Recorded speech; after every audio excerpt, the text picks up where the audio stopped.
If you've always wanted to experience authentic cowboy living, you have a chance to do that tomorrow morning if you're willing to get up early and drive to Kingsville. The 28th annual Ranch Hand Breakfast is happening tomorrow at King Ranch. Ranch employees and volunteers will be serving up a traditional ranch breakfast of eggs and beans and sausage.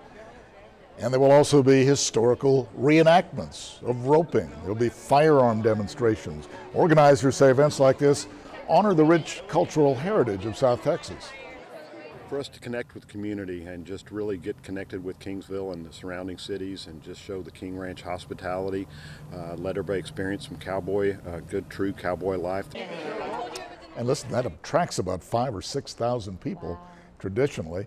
The breakfast begins at 7 in the morning, but ranch hands recommend you get there earlier. It's over by 11. Tickets are $6 for everyone 4 years old and up. And all the proceeds go to community causes.